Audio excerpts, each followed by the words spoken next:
Good evening, everyone. Hello and welcome to this meeting of the Governance and Audit Committee on the Tuesday, the 29th of October 2024. I'm Councillor Paul Smith, and I'm also a Councillor for St Anne's and St John's Ward and Deputy Chair of this committee. I will be chairing the meeting this evening. Actions in the event of an emergency. There are no practice alarms planned for this evening, so if the alarm sounds, please evacuate the Town Hall by going down the main staircase to the High Street and then to the car park behind the Town Hall in St Runnels Street. This meeting is being held in the Grand Jury Room of the Town Hall in Colchester and is also being broadcast live over the internet, where it can be watched via the Council's YouTube channel, where the recording will be available to view afterwards. Please would speakers use microphones at all times and speak directly into the microphone. Members of the committee may use electronic devices to access their meeting papers, and visitors are welcome to use their mobile phones and other devices, including cameras. But please use them discreetly, set to silent, and do not use the voice or camera flash functions. There are toilets on every floor of this building and an induction loop in this room. We'll have a short break at around 7:30. Introductions. I will now ask the members of the committee and attending officers to introduce themselves, starting on my left. Good evening, Lindsay Barker, Deputy Chief Executive. Sam McLean, Newtown and Christchurch. Faith Smalls, Councillor for Old Heath, the Hive and Rowhedge, and I'm substituting for Councillor Chris Pearson. William Sunnox, Rural North.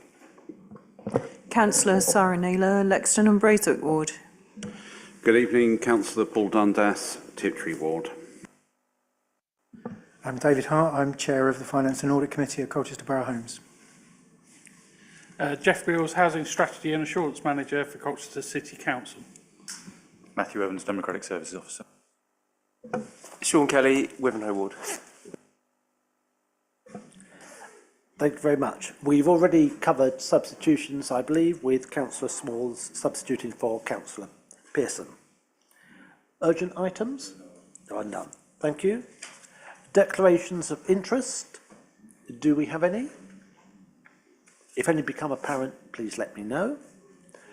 Minutes of the previous meeting. Matthew, I believe you have something. Just to say that I'm aware of one correction to the minutes, Chair, which initially reported that the backstop date for the publication of accounts was the 30th of December, and it's in fact the 13th. So that's an amendment that I would like to propose. Thank you. Subject to that amendment, are we happy with the minutes? Are we allowed to just ask about the consequences of that amendment? Because it means that we've got to do the consultation period. If the statutory deadline is the 13th of December, we've got to have 3 years accounts ready for that date. Are they, and we've got to have 6 weeks of statutory consultation beforehand. How do we meet that deadline, or are we not taking it seriously? Do we? I believe we've already had an email answer on that one, but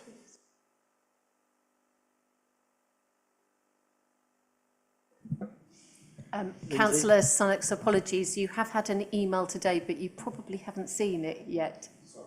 No, please don't apologise. It came across quite late. But the response on that one, I can only give you the response from Chris Hartgrove, that you'll see is that the public inspection period is now advertised on the website and in progress, and the statutory backstop dates for both sets of accounts is the 13th of December. And so does anyone get notified about that quite important consultation period? And is there an opportunity for us to actually go and examine the accounts and the supporting data? I can pick those up with Chris and ask him to respond to you. Yes, I just feel there should be some sort of announcement or something about it. thank you again. It's unfortunate that none of your group were present at the chairs and group spokesmen's meetings where these sort of issues could have been raised and discussed then. But, Chair, they have been raised since very clearly and in writing and within 24 hours of that meeting. So please. Thank you. If the things are raised in the proper channels at the meetings, then other members are aware of what's going on. So thank you very much for that. Subject to that amendment to the minutes, are we all agreed? Thank you very much. We will now move on to have your say. I don't believe there are any. We'll then move on to item 7.1, Shareholder Committee looking at Colchester Borough Homes Annual Report. And I believe we're being joined by Philip Sullivan as well, remotely, for this item. And this is, of course, where we're acting as the Shareholder Committee. The one challenge I would give to both of the organisations attending tonight is to outline particularly the advantages that we as shareholders have of having these services provided by our own company rather than getting them outside in the market, because I think that's an important matter that we need to be very clear on as shareholders. Thank you. Philip, I think you're going to introduce this item. So thank you. Thanks very much, Councillor Smith. Good evening, everyone. I'm Philip Sullivan, Chief Executive of Colchester Borough Homes. And with you in person, you've had introduced David Hart, Chair of CBH's Audit, Finance and Audit Committee, and Jeff Beals, Governance and Assurance Manager at the City Council. CBH's Director of Resources was due to be presenting the report this evening, is unwell with COVID, and hence I'm presenting, but I'm away at the moment, so apologies that I'm not there with you in person. This is the governance and assurance statement being provided by CBH to the City Council, and specifically to this committee in its capacity as shareholder for CBH.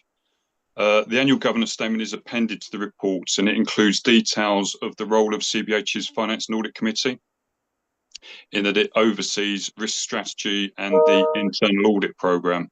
And Chair, one of the requests that you made is, what's the added value of CBH? I would say that one of the areas of added value is the expertise that we have on our committees and our board specific to housing. So without having prepared this, but David Hart, who is with you this evening, is an Executive Finance Director with a housing association. He chairs that Finance and Audit Committee. That's part of the added value, is the expertise within our governance structure that we bring. Also in the governance statement, you'll see that the 23-24 financial statements have now been signed off for CBH, and importantly, with a clean audit opinion, and they're available via Companies House, and the link has been provided to those statements. The summary of the internal audit outcomes, which is also very positive, is provided, as well as the Head of Internal Audit opinion, which is very positive. That's set out in 5.2 of the report. In addition, in response to a request at the last committee meeting, a couple of additional elements have been included in this year's annual governance statement, and that's the high-level breakdown of CBH's management fee and the income and expenditure headlines that make up our 23-24 financial statements. You'll appreciate, though, that this is focused on and limited to CBH. It doesn't cover the wider housing revenue account, which is subject to current review. Chair, committee is being asked to consider and comment, and subject to this, accept the assurance provided by CBH. But just going back to your comments in terms of the added value, I think it is that expertise, that governance, because this is the governance assurance report, and I think you can see that independent assurance being provided to committee from our external auditors and our internal auditors, that expertise is adding value to the City Council. If I can pause there, Chair, and open up to any questions. Thank you. Thank you very much. Councillors. Councillor Sonnett. Yes, I agree that, and it looks from the report as if there's pretty good focus and pretty good governance within CBH. And the problem, and I've raised it before, but it's a big one. It's a massive hole in our governance. And we just, as a governance and audit committee, are not doing our jobs unless we attend to it, is that all the focus is on the managing agent and not on the in-house housing association, which is how I regard the HRA. I'm very glad that David Hart is joining us with experience, with housing association experience, because I feel we need to get some much greater governance focus. We got all this expertise, which is focused on a business that depends for its pretty much all its income on intercompany income from the HRA. And we need to be looking at the HRA and CBH together as if it was an in-house housing association, and that's where we should be putting our expertise. And there's so much. The HRA owns 5,900 houses, and it has a £205 million capital programme. There's a lot for a board to do there. And yes, we have the expertise, but we're putting it in the wrong place. So can we open a discussion and find a way for the Governance and Audit Committee to feed back into the HRA review that this needs absolutely to be looked at? And is there a way specifically that we can get the expertise we have on CBH to look over what matters to the council, which is how the HRA is run, not how the managing agent is run? The Fit for the Future programme obviously is doing a full review of the HRA, which will be looked at in detail, and there will certainly be plenty of opportunities to feed into that. Whether that feed-in comes as individual councillors, through the scrutiny panel, or through governance and audit, would be a matter for those various committees to decide on what they're doing. Lindsay. And just to provide a bit of additional clarity, because I lead that HRA review on behalf of the council, it's being carried out as a cross-organisation review, and we are sharing the outcomes as we go in with leadership and with Colchester Borough Homes Board. So there is complete oversight. It is a cross-organisation review. Can I just say, it needs to come from the Governance and Audit Committee, because we've got the biggest asset of this council is not subject to, it has no audit, and it's not subject to proper governance. So we have to get involved. That's your view, Councillor Sunnox. The Chair of Scrutiny might have a different view, that the Chair of Scrutiny, which is one of your own colleagues, might feel that this needs to go to a committee which the opposition chairs, so it could be scrutinised. I think it's best that we leave the discussions between the Chair of Governance and Audit and the Chair of Scrutiny to work out where it's going, because we certainly don't want to duplicate things. And perhaps you might want to take that up with your colleague on scrutiny. Respectfully, Chair, every time I've raised this isn't the first time, it's got shunted off. It's shunted off to the HRA review, it's got shunted off to scrutiny. It is squarely within our remit to make sure all areas of the council's activities have governance and have audit. That's why we call the Governance and Audit Committee. So can I say that we ought to, if it's the same comment that comes from the scrutiny panel and from this committee, then so be it. But we have to make a comment. We cannot just nod through a focus on one small part of our activity, and which is well done, and ignore the bigger part that's not done properly at all. I'll return to the agenda, which is where we're looking at Colchester Borough Homes' annual governance statement and supporting financial information. I hear what you're saying about these other matters, but that's a matter between scrutiny and G&A. Do you have any further questions on our role at a shareholders' meeting? Yes, I do.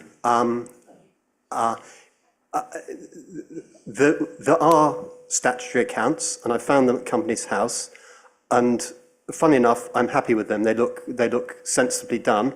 But again, if we're any sort of governance and audit committee, we can't nod through a report without members having looked at them. And also, there's a big thing on those accounts. There's huge figures swinging around on pension. My view is, having looked at them, that they're prepared correctly. I've got no worry about them. But I just feel that we need to start, taking our role as a Governance and Audit Committee. They weren't included, the accounts weren't included in the paper. There was a reference to them included in the paper, which is good. But again, we shouldn't be happy with just verbal, words in our governance and audits, our governance statements. We should actually be looking and scrutinising the figures. Do you have any questions on the pension contributions? I don't think I have anything that's worth discussing here. It's not the contributions. It's that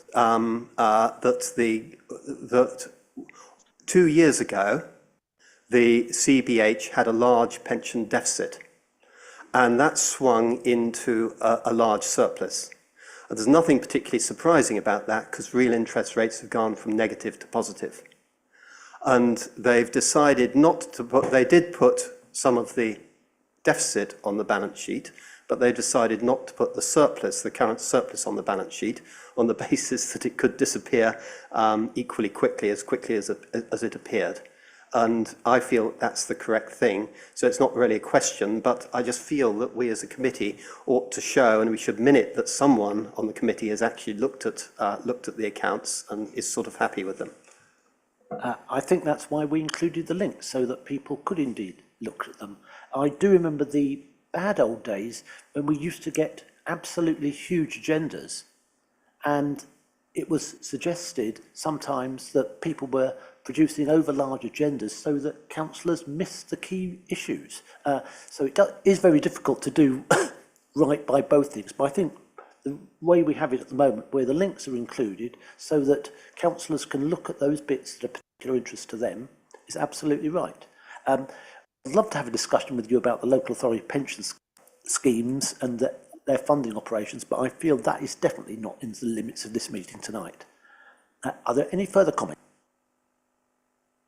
Councillor Dundas. Thank you. Thank you for the report. Yeah, I mean, it's interesting actually. I mean, the breakdown of the, I think it's in paragraph 6, the management fee and financial statements. I think it's probably the first year we've had it actually broken down, and it is helpful. But I'll admit I'm still struggling to reconcile it against the figures, the HRA figures we put in our budget we approved in February, because there's various bits of capital, service level agreements, whatever. But I think, and it's just perhaps it's just a general comment, but I have got a question at the end. Benchmarking is very important. Our cost, the management cost per dwelling, is something we as councillors have to drill down into to try and establish value we're getting.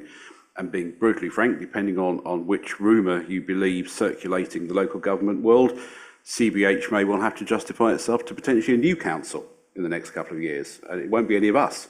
So it's very important that we know what the management costs are, because other people have different views on how to run social housing. So depending on, the key difference is that when you're benchmarking the management costs, they're the management costs, they're not materials you're buying and things, because that's not a management cost, that's a material cost. So I'm still struggling with the house mark, and I guess it's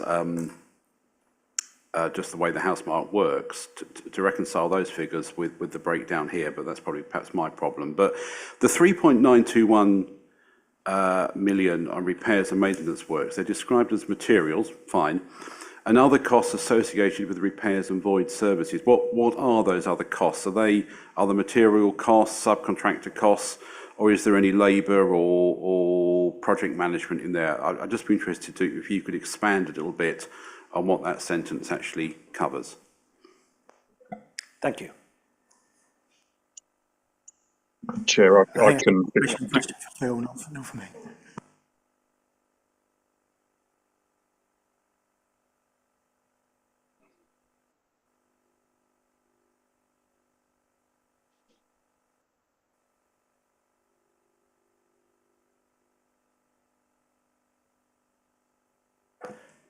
Philip, did you hear the question, or? Sorry, I think I may have just frozen for a second. Sorry, Chair.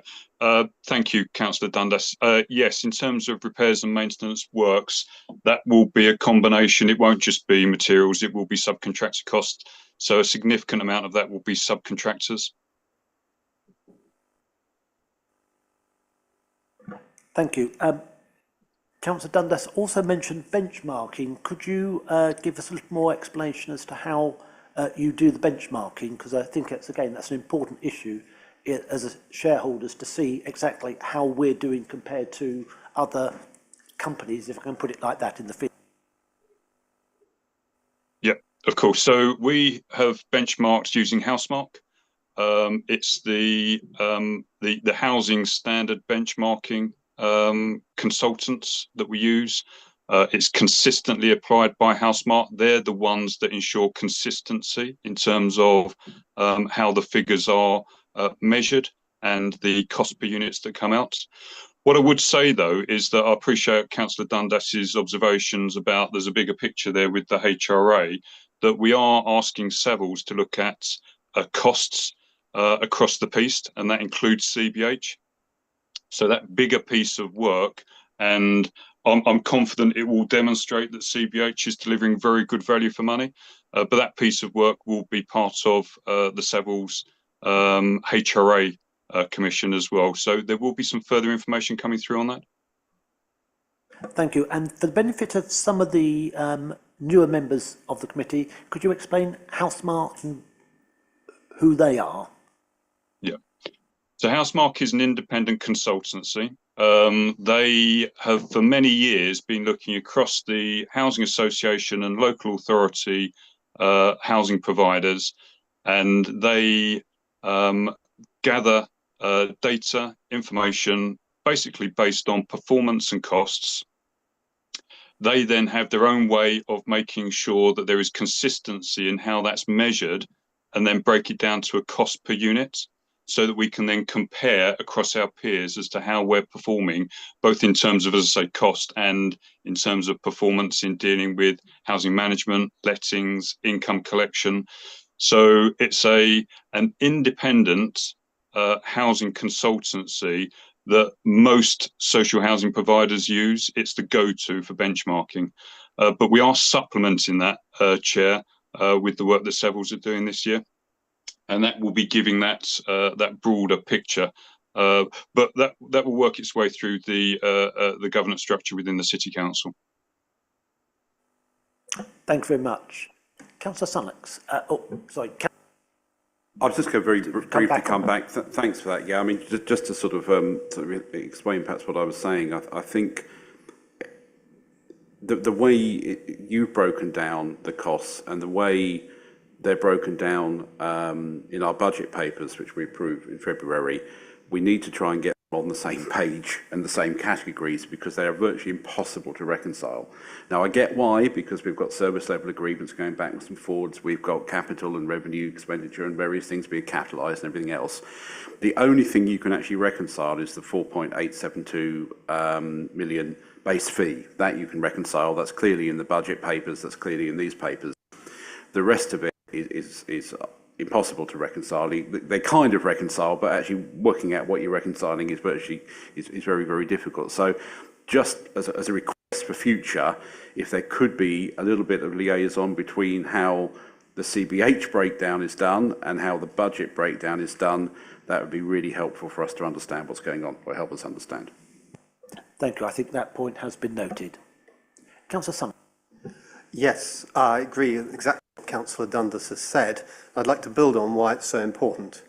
So for Housemarque, and I don't know where the figures that Housemarque are using come from. I know that Housemarque don't audit the figures that they're looking at. They're saying that our management cost is about £1,300 a dwelling. And I wonder whether they're looking just at the CBH figures or whether they're looking at the HRA figures.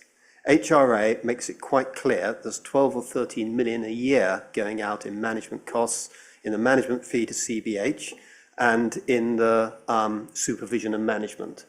And I've asked again and again and again, that 13 million, 2,000, over 2,000 per dwelling of management costs, how does that reconcile with the 1,300 per dwelling that's in Housemarque, in the Housemarque statistics? I've been asking that for over a year, and it always gets pushed forward to another review or another committee. Perhaps if it's not covered in the HRA review, it'll go to the scrutiny panel, and round we go. And so we still don't have the reconciliation between that 1,300 and the 2,000 plus in the HRA reports. And it's really important, because £600 a house over 6,000 houses or dwellings is enough to probably finance 300 homeless families. Okay, so it's really, really big figures that are there, and we can't see it, and we ask and we ask and we ask, and we still can't see it.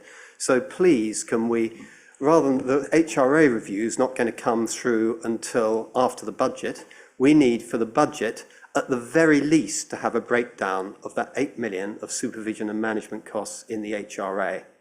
And I feel that's something, again, you're going to say it's outside the scope of this meeting, or it should go to the scrutiny panel or something else, but I feel that's something we can legitimately ask for. If they can't do the reconciliation, at least they can give us a breakdown of their own figures.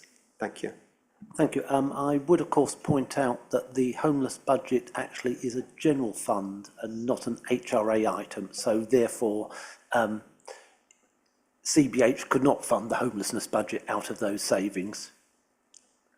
However, Philip, I think we've been through this question of the management fee and the fact that you include repairs and maintenance in the figures, but could we have another try?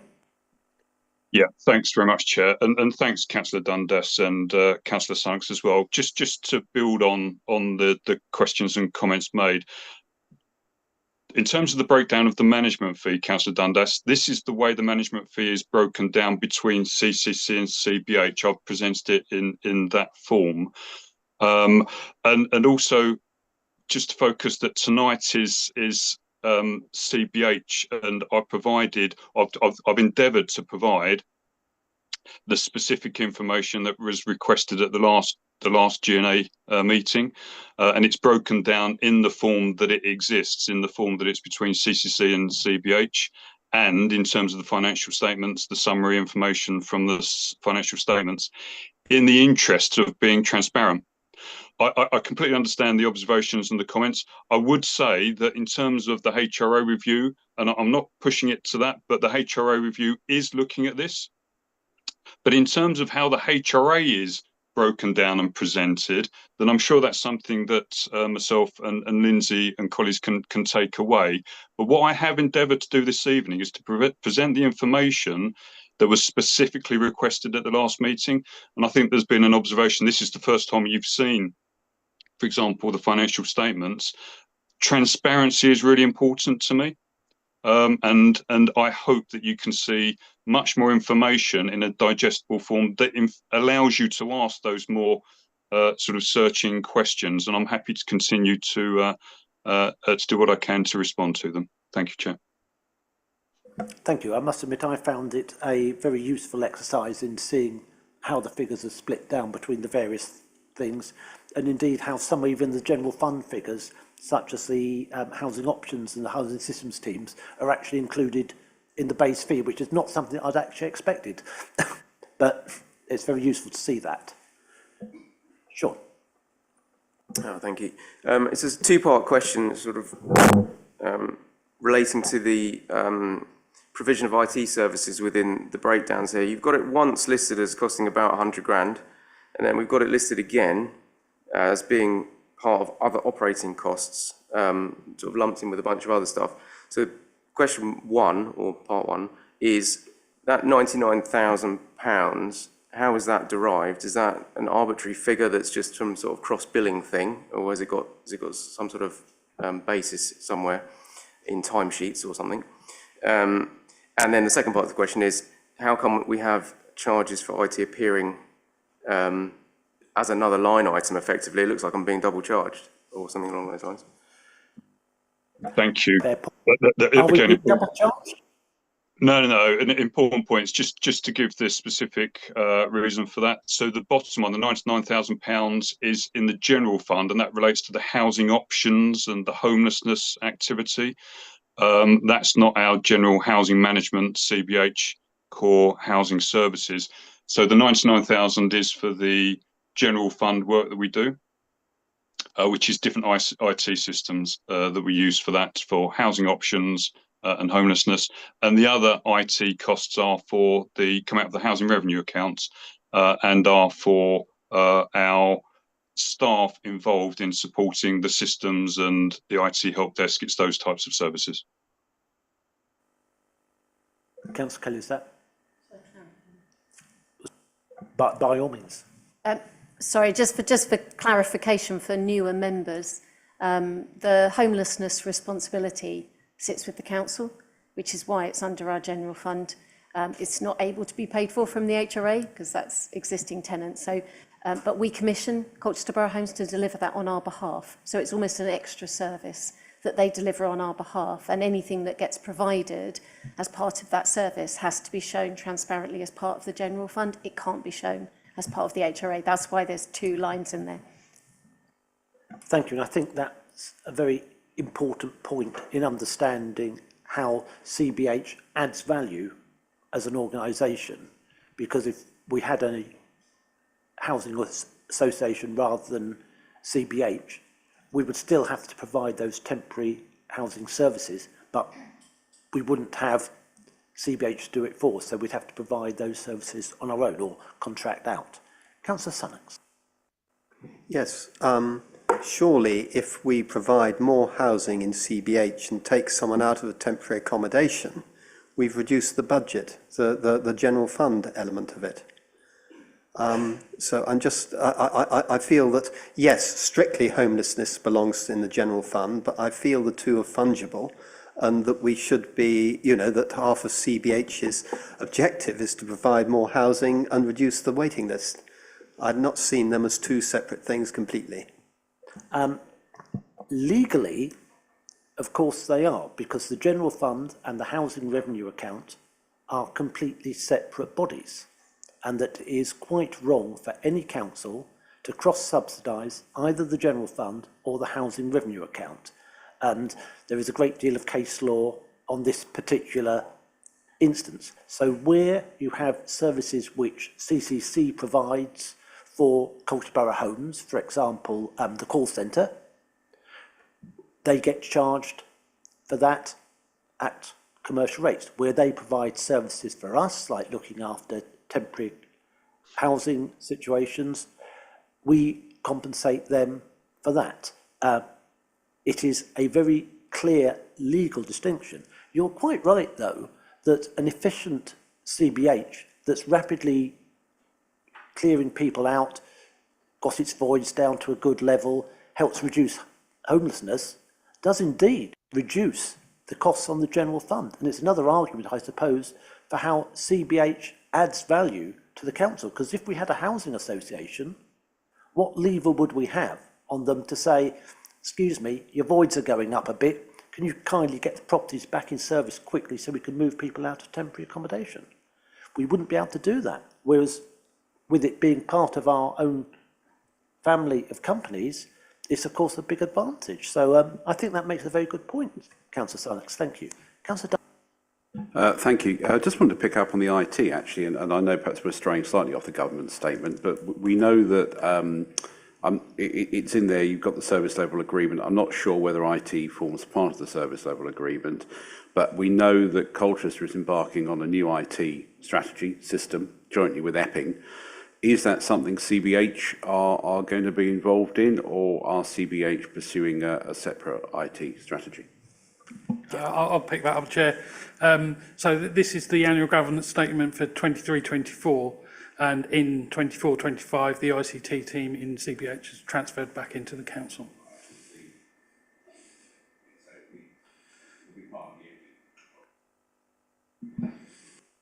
Excellent, thank you. Councillor Smalls.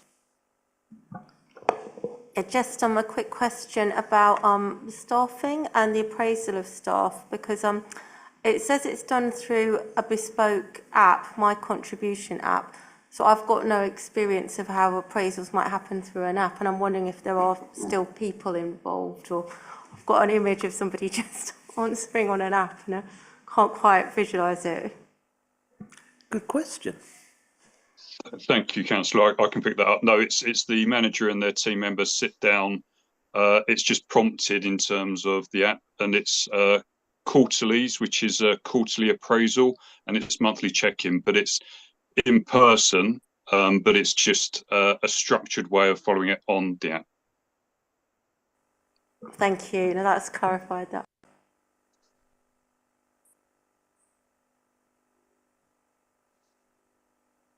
Sorry, Councillor Kelly. So this is a follow-on from Councillor Dundas's question around the ICT. I just wanted clarification.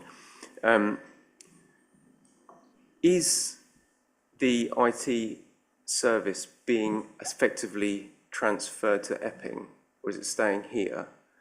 Is it such that, it's from a risk perspective, I'm asking this question, that the commercial company's own ability to function wouldn't be impacted if, and it's a big if, the two councils fell out? Jeff? Well, that's up for debate at the moment. So the staff have transferred back into the council, and the work that Colchester and Epping are doing in creating a joint service is ongoing at the moment. So I couldn't really give an answer to that, but there are obviously risks there around service delivery, and how that service is delivered would answer that question, I think. I would also point out we have run joint services with other councils. For example, the museum service between Colchester and Ipswich or the North East Essex Parking Partnership, and they've successfully dealt with those sorts of situations that we don't always see eye to eye with other councils. And I think Tendering's relationship with the North East Essex Parking Partnership has been a particularly testing one, but it's still working very well. So I think the shared services is something that has to be done carefully with service level agreements that will, even in the event of them falling out, would still hold together. Thank you, Councillors. If there's no other items, can I draw your attentions to the recommended decisions in 2.1 and 2.2? Ask for your agreement on those items. Are you all agreed? Yes. Thank you very much.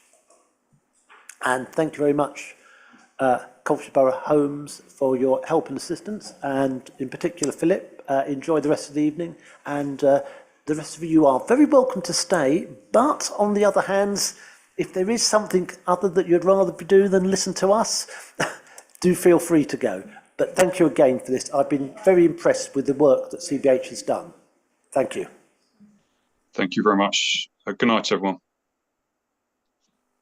Good night.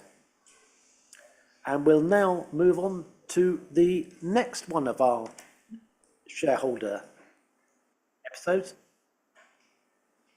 And we have Amphora, and I'll wait for the teams to take over.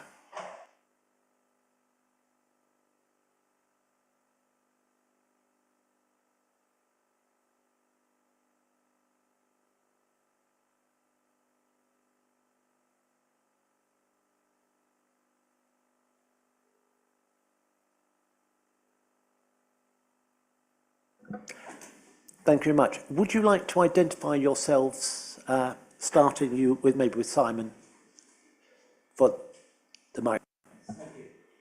Hi, Simon Coward, joined in May this year, so as the Managing Director. Hello, Martin Warnes, Councillor for Beerchurch Ward and also Chair of the Holding Company Board, CCHL. Good evening, Alistair Wilson, Senior Commercial Manager for Amphora. Thank you very much and welcome. And again, my same challenge for you as it was for CBH is I'd particularly like you to emphasise the benefits we get from having you as part of the corporate organisation, rather than if we were just buying in the sources, the services that you provide from outside. Thank you. Okay, so in terms of the services provided, so we received a management fee this year, which was 1.544 million, and that has reduced down to 1.32 million. That's because we have tupied across the commercial project management team 3 staff who have gone in to join the corporate landlord model. In terms of that 1.32 million management fee, it is predominantly used to cover the CCTV service that's delivered from the town hall throughout the year, but also we provide monies for service level agreements, the hiring of venues, the wholesale fibre concession fee, and then with the operating costs associated with running the fibre wholesale network. So effectively for the 1.32 million, we give back to the council just over 1.8 million in value. Thank you. Sorry. It's been drawn to my attention, and I apologise. I should have pointed out references to the consolidated half-year financial report are, of course, confidential. And if councillors have issues they wish to raise on that, that will have to be done in a closed session. Sorry, it was I should have made that point clear at the start, so my apologies.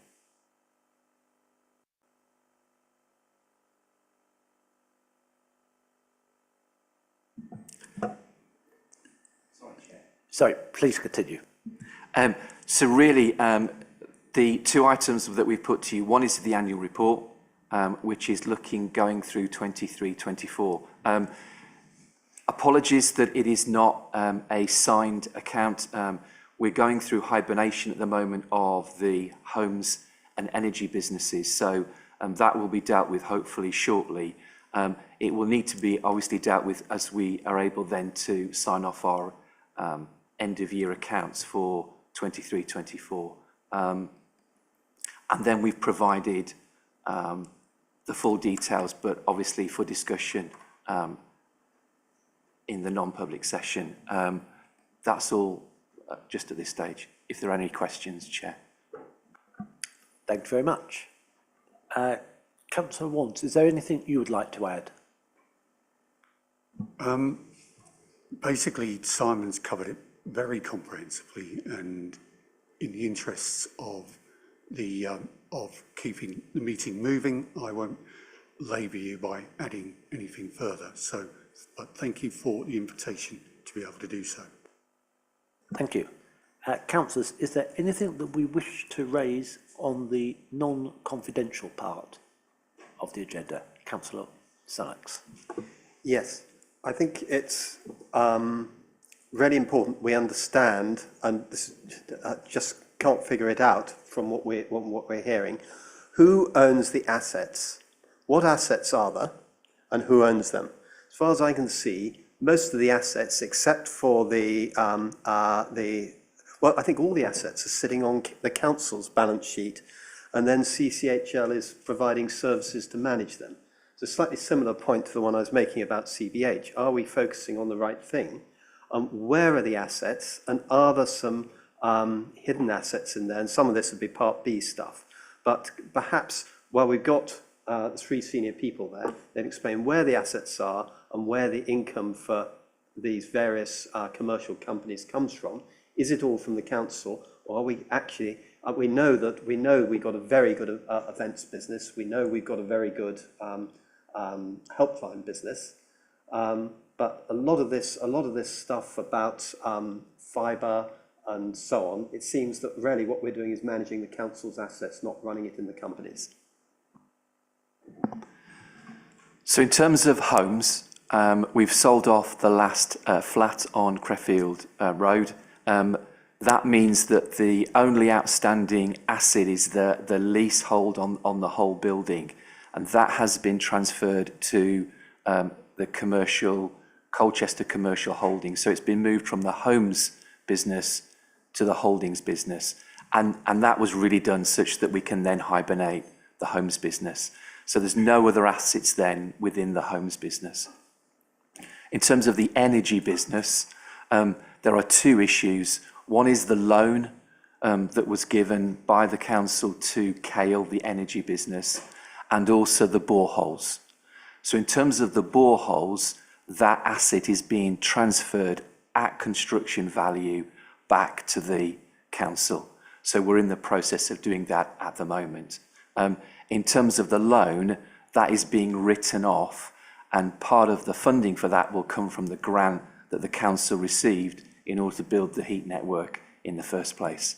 So that's the assets of the energy business. You're right, there are no assets within the events business.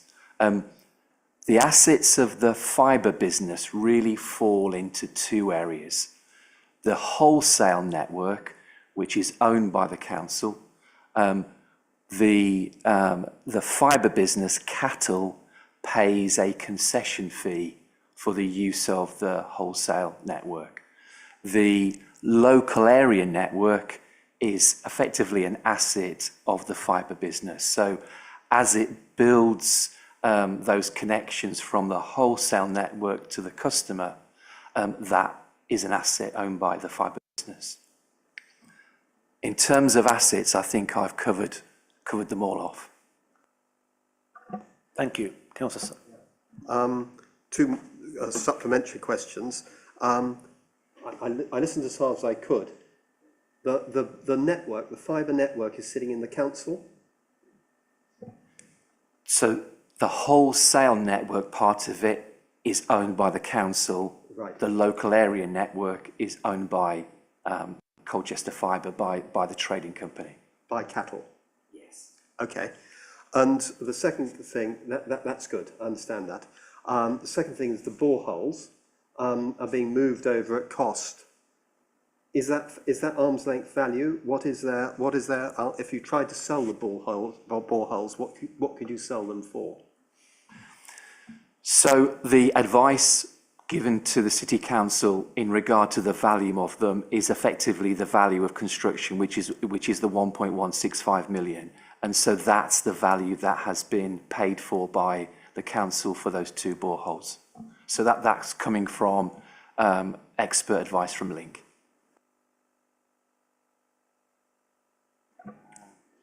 Thank you. Come back to it in part B. Yeah. Councillor Dundas. Thank you. Just to pick up on that, I'm quite surprised that 1.165 million, whatever Link is saying, I would think a lot of people would challenge that in terms of accounting practice, but we'll gloss over that. I have got a couple of questions on the fibre network, but I think perhaps we'll leave that for the next session. I've got one question actually relating to events, and I don't know if it's really the right time to raise it, but it relates to a specific event people have asked me to pick up on. And there was an 80s concert event in the summer in Castle Park. I think it was, who were the headliners? Human League, I think. There was a catering and toilet disaster.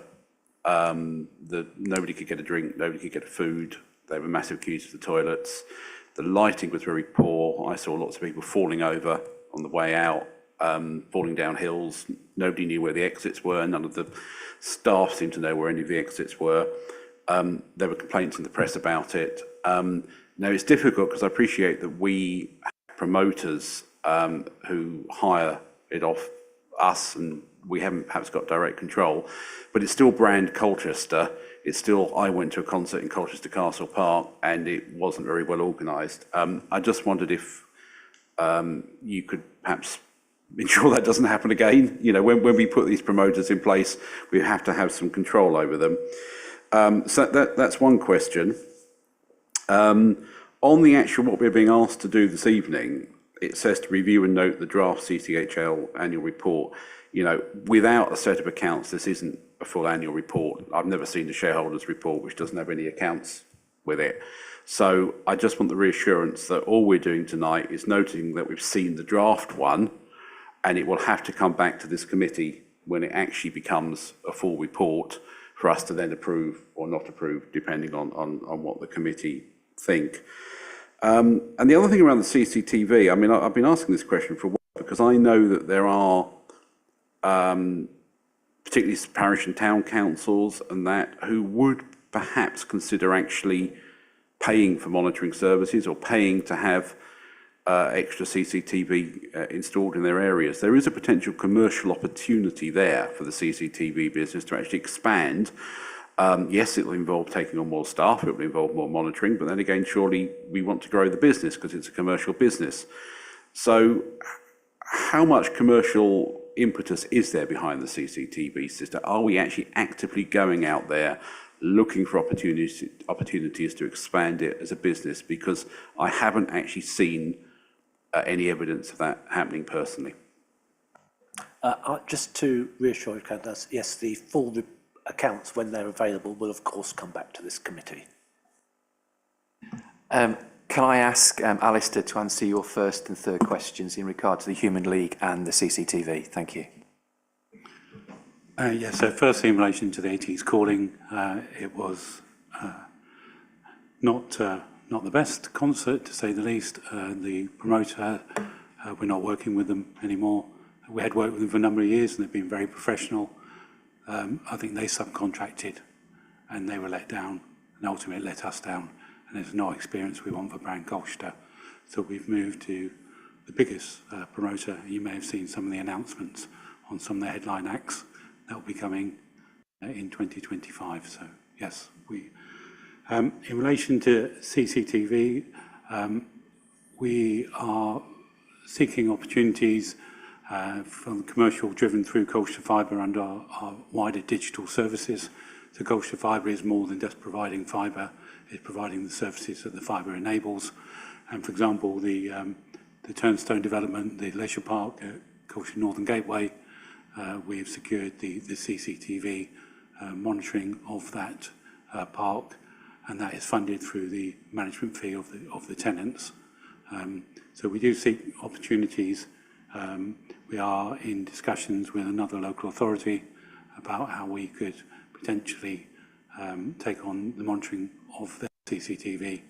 And I think there is certainly many opportunities in terms of under the joint ventures sort of agenda with our 24/7 call centre monitoring facility, that we could provide that service to a wider geographical area.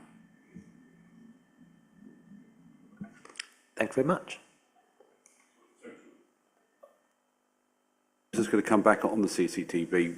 Other local authorities include town and parish councils, so certainly the larger ones, I would get in touch with them and see what you can do. Just on the concert, yeah, the concert was fine. The music was very good. It was just a very hungry and thirsty crowd. I always thought that was very bad marketing for anyone doing a pop concert to not be able to get people to have to drink and eat properly, but never mind. Councillor Kelly. I've got a two-part question here. The first relates to this partnership with Open Infra. I'm interested to know what if you, within reason, what the deal is that you've done with them. I know it's a wholesale arrangement. I mean, how does that work in line with them selling more subscriptions? Does the wholesale cost, does it go up? Is it a flat fee? What's the arrangement there? I think that will have to come under the confidential. Okay, fair enough. I think that's getting close to that. Okay. One. Sorry, Councillor Kelly, but No, that's fair enough. And then the other bit was in relation, well, hopefully this won't fall within that, is around this this virtual reality tourism experience that I know here. Where's that coming from? Who's making it? And how much does it cost? And what do you expect the benefit to be from that? Bearing in mind the repeated failure of virtual reality as a commercially viable thing pretty much over the last 20 years. I think if we just ignored the bit about how much does it cost, which might well be commercially sensitive, but I think the rest of it. Certainly, I think even the Open Infra one, I feel I could answer it. So the wholesale agreement, so basically they have done all the marketing to take on residential customers, predominantly in the Lexington and Bridgegate area. So they build the local area network, but ultimately that network needs to connect with a backhaul back to Telehouse. We provide that backhaul through our fibre, for which they pay us that fee.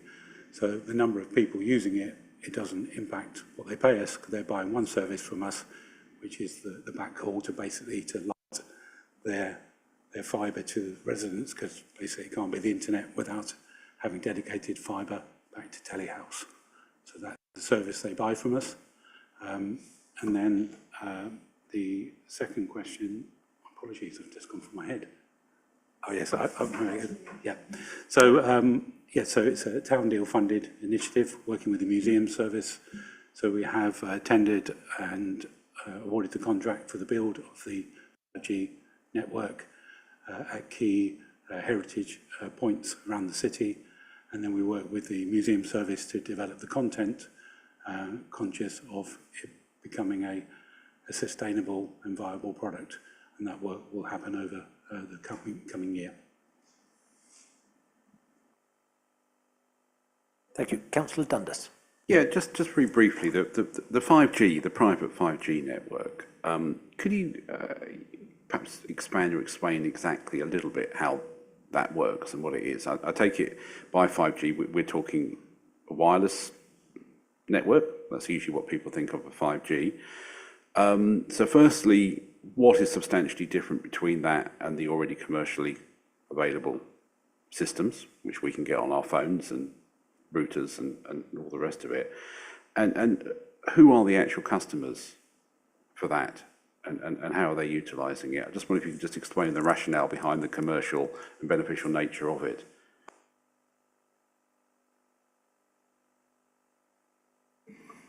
Okay, I'm not going to pretend to be a technical expert. We have that in the team, and certainly I think we could provide a greater technical answer to you, and happy to take that away and provide it.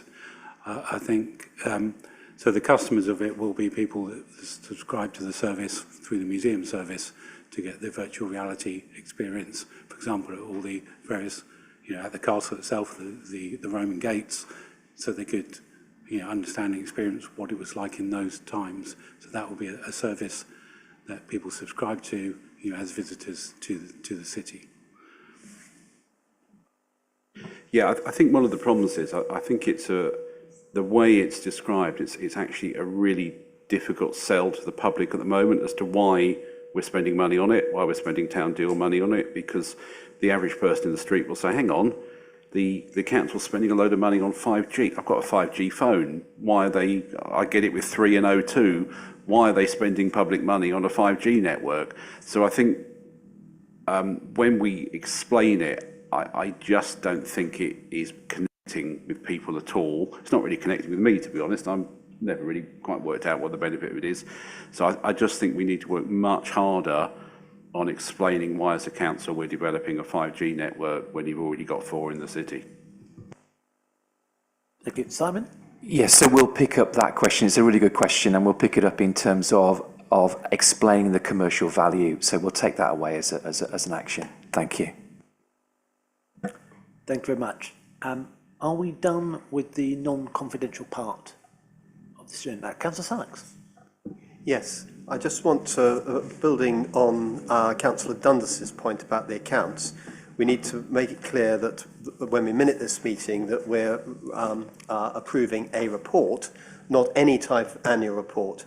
And the big missing bits are, of course, the accounts, but there's another one as well. There was a governance report done 2 years ago with 10 recommendations, and I think that 9 of them, as far as I know, are still unimplemented. And so when we come to look at the accounts, we need to go over that, and we need to look at the governance and make sure that we've followed the advice that we got from a consultancy a couple of years ago. I think those matters are already being looked into, and there's considerable progress on some of them at least. So we will see what transpires on that one. I'll be more specific in the confidential session. That's fine. Lindsay. Thank you, Councillor Sonnet, because I think it's a very good question, and I think it's probably incumbent on the council as well, because it was our commissioned report, to follow up on that, and that would be Hayley McGrath. So I'll make sure that that is picked up with Matt, and we'll timetable that in, because I think it's a very good point. Thank you. So I can ask you then to, subject to the fact that we will of course want to see the full reports when they have been audited and signed off, to agree 2.1 and 2.2. All agreed? Thank you. And make sure the governance gets noted as well. Governance, annual statutory accounts. Yep. And now, councillors, I will seek your guidance on this. We only have one other item on the non-confidential agenda, which is the work programme.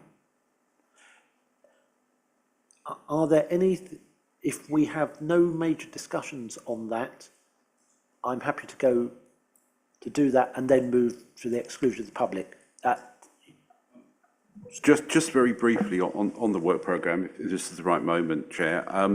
Up until last month, we have had a standing item for a verbal update just from the Section 151 officer or representative of on the ongoing issue around the accounts. Sometimes that's just been, there's no more news, and it's taken 5 seconds, but it seems to have dropped off the agenda this month. I'm not aware there was any discussion or agreement for that to happen. So I'm just wondering if we can make sure that does to sit on there for the rest of this year or until the committee decides it's no longer needed. Absolutely. Yes.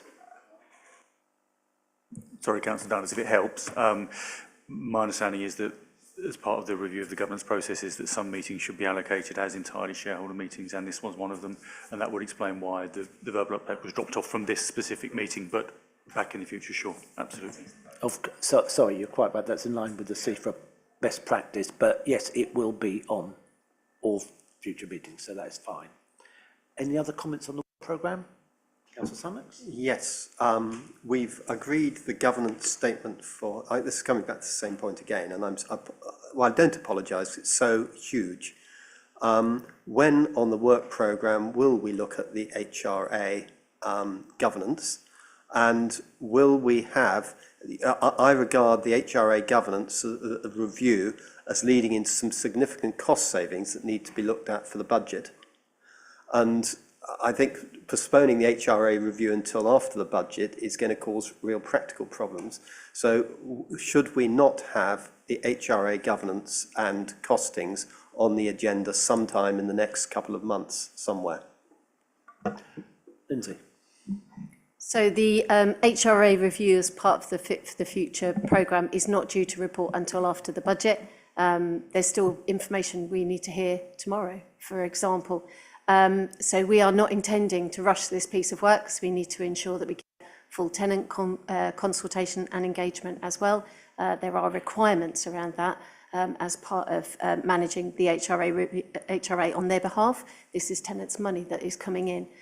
So there is a programme that is overseen by the portfolio holder and leadership, and it will come in post the budget, but there will absolutely be involvement of members, cross-party, as we go through the information as it arrives, because we have a whole piece of work to do around looking at the priorities of the HRA and future allocation of any investment, should there be any, subject to potential outcomes in the budget tomorrow, because there isn't currently. But all of that will come through the process, but there is no, at the moment, agreement from leadership to speed that up beyond making sure we can involve all the relevant parties effectively. Thank you. Councillor Sykes? In that case, can I suggest that we pass a resolution at this meeting that we will highlight to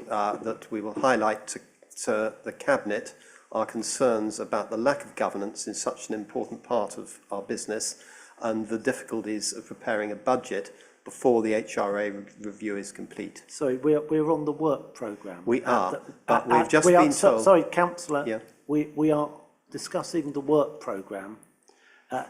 Would you like to phrase that as this is something that you would like to include in the work programme? If that helps, I'll certainly do it that way. But what I don't want is to see it just batted away again and again. So can we include it in the work programme, either if we can't include it in the work programme until sometime in the middle of next year, it sounds like, can we protect ourselves by pointing out this huge hole in our governance to the Cabinet? You can certainly make those points to Cabinet as part of the budget process, if you feel it. But looking at our work programme, the December the 3rd meeting seems to have got quite a few items. December the 17th, which is we've already put an extra item in there. The annual government statement, audit assurance letters. There does seem to be an awful lot in the work programme at the moment. It's November the 26th, I think. November the 26th, we have the budget monitoring reports, draft statements, treasury accounts, and Colchester Borough Homes Q2 landlord performance and regulatory reports. They look fairly lengthy items to me. But that would be, it would link in with those items. Sorry, we bought an update, a position paper on the HRA review. I know that Philip Sullivan brought that in. There won't be anything to update beyond that until we are ready to report back. Having said that, as I said, there'll be plenty of opportunity for councillors to be involved in shaping the priorities for the HRA and making that recommendation to Cabinet. But there isn't anything else to bring above what you've already had at this committee at this point in time. Thank you. Sorry to come back yet again. I'm not happy to sit on this committee with such a hole in the governance as we go through the budget period. We need to find some way of addressing this. And I was promised at the last Cabinet meeting that there would be some type of preliminary HRA review before Christmas, because it would have to be done from the budget, and that we couldn't go. I think there's an acknowledgement that we can't go through another budget with a £205 million capital expenditure programme that is just unviable, unsustainable, unsupportable by the Council. I think that does form part of the budget process, rather than as a specific item that we can look at if there is no new work coming forward and there's no time in the programme to put it in. Does any other member of the committee feel uncomfortable with allowing that hole to persist? If they don't, I'll shut up. But I think it's remarkable that we have the Council's biggest asset, and we have all our scrutiny on the managing agent, and we refuse to focus on that asset. And it's 2 years we've been reviewing that capital programme and still haven't looked at it. I'm really unhappy to be a part of an organisation that takes so long to do things. Again, this is something that we're looking at. Councillor.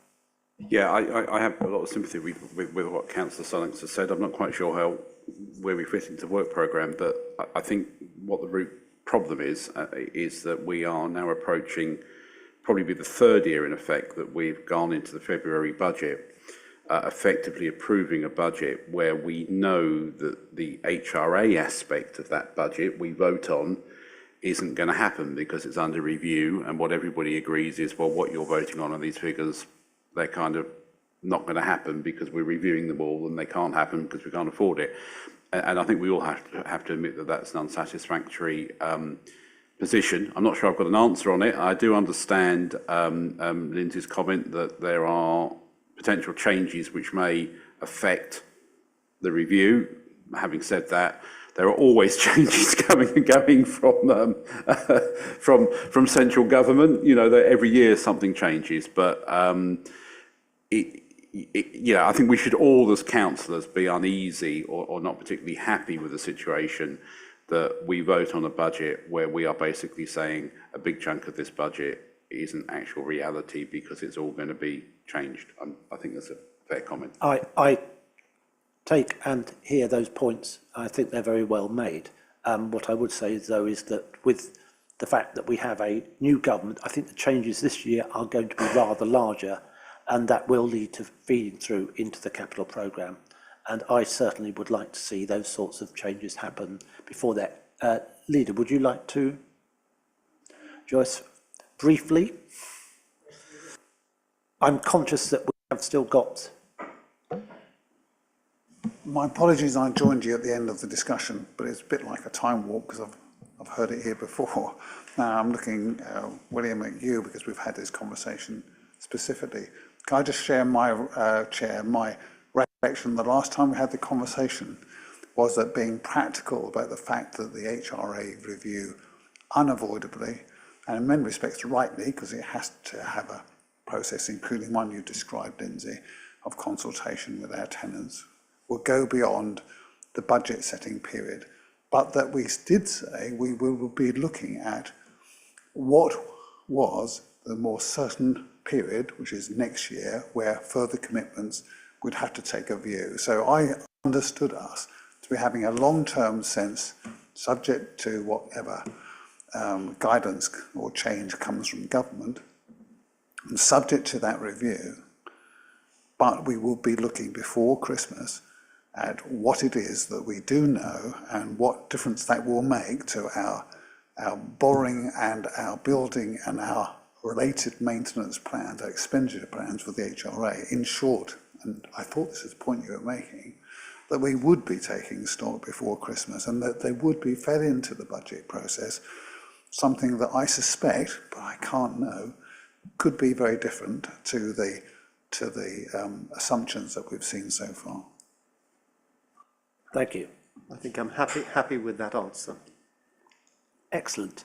Are we now content with the work programme? Thank you. We now need to move into the private part of the meeting, I believe. We need to move the exclusion of the public. Have you got the words for that? Thank you. In accordance with section 100A/4 of the Local Government Act 1972, I move to exclude the public, including the press, from the meeting, so that any items containing exempt information by virtue of paragraph 3, part 1, schedule 12A of the Local Government Act 1972, financial business affairs of a particular person, including the authority holding information, can be considered. Exempt information is defined in section 101 and schedule 12A of the Local Government Act 1972. Are we agreed to do that? Thank you. We'll have a short adjournment whilst we switch off